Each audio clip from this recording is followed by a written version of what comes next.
బ్యాటరీలు చేంజ్ చేసేటప్పుడు అంటే మనం ఒకేసారి ఒక ప్యాకెట్ మొత్తం కొన్నప్పుడు మనం యూజ్ చేసిన ఒకేలా ఉంటాయి, కొత్తగా పెట్టాల్సిన కూడా ఒకేలా ఉన్నప్పుడు యూజ్ అయ్యే టిప్ అనమాట. ఈ రెండింటిలో మనం ఎలా తేడాగా అంటే రెండు కలిసిపోయినప్పుడు మనకి డిఫరెన్స్ ఎలా తెలుసుకోవాలి అంటే యూజ్ చేసిన బ్యాటరీలు బరువు తక్కువగా ఉంటాయి, అవే కొత్త బ్యాటరీ అనుకోండి కాస్త బరువుగా ఉంటాయి అనమాట. దీన్ని బట్టి మనం కొత్త వాటిని పాత వాటిని చక్కగా గుర్తుపెట్టుకోవచ్చు.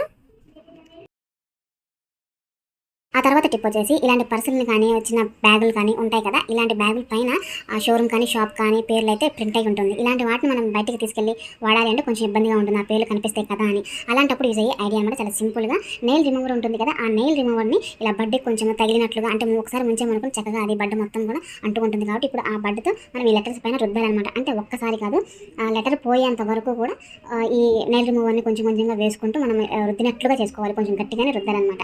ఎందుకంటే ఆ ప్రింట్ పూర్తిగా పోవటం కోసం. ఇక నేను ఈ పైన ఉన్న సింబల్ అయితే పోయింది, లలిత సింబల్ చూడండి క్లియర్గా ఉంది కదా. ఇలానే పర్సు పై ఉన్న లెటర్స్ని పూర్తిగా మనం క్లీన్ చేసుకోవచ్చు. ఇక్కడ ఇంకొక టిప్ అనమాట, నెయిల్ రిమూవర్ లేకపోయినట్లయితే దాని ప్లేస్లో బాడీ స్ప్రే ఉంటుంది కదా, దేన్నైనా సరే అంటే ఏ బాడీ స్ప్రే అయినా సరే ఆ పర్సు పైన లెటర్స్ పైన స్ప్రే చేసేసి మనం ఈ బడితో రుద్దినట్లుగా చేసామనుకోండి చక్కగా లెటర్స్ అనేది క్లీన్ అయిపోతాయి.